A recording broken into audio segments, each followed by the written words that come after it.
Okay, so ito mga boss, ipapakita ko sa inyo kung gusto niyo magbuo ng Bluetooth speaker mga boss na DIY, no, gamit itong ating TB21F mga boss. So ito mga boss yung bagay na speaker sa kanya, no. So dalawang BIFA 3, ito mga boss, 3 inches po yan na BIFA.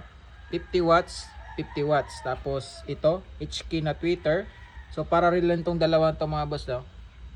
Yan, parallel left, parallel din po itong right, no. So ito mga boss, pagsamahin niyo lang tong dalawa, parallel niyo lang siya. Ito parallel din, no?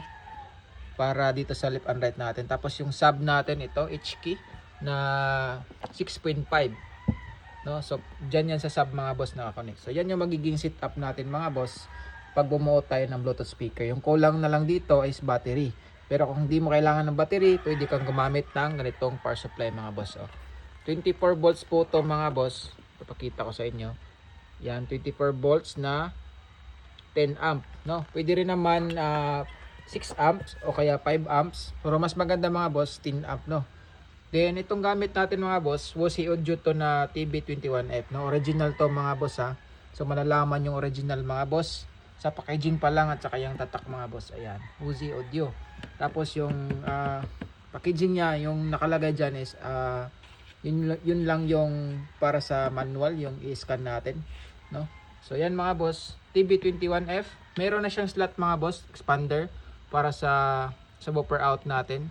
And then meron din siyang slot dito para sa ating ZK mic preamp, no? Sa next video natin mga boss, i-add natin dito yung ating ZK302 o kaya ZK301, no? Yung mga ZK na yan, pwede nating i-add dito para gumamit tayo ng additional na subwoofer. So ngayon mga boss, ito yung ating setup. Papakita ko sa inyo. I-testing natin, no?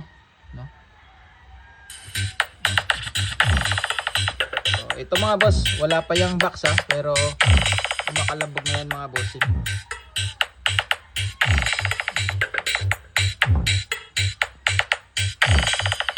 Diba? So, malinaw yung ating HK. So punta tayo sa vocal mga boss ha. Mga boss, vocal check tayo ha dito sa BIFA, sa out ng ating TB21.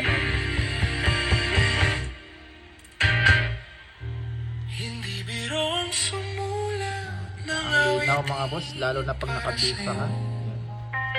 So lahat ng to mga boss, yung link nito ilalagay ko sa description, no? O kaya sa comment section mga boss. Pipili na lang kayo kung asan nyo dito gusto nyo bilhin, no? So Shopee yan lahat mga boss ha. Forward natin. Sampung mana bago damdamin ko sa'yo gabi.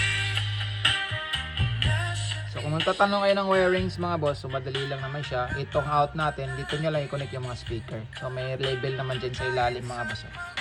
Yung S for sub, right, left, yan, R is for right and L is for left channel, no? So yan mga boss. Okay.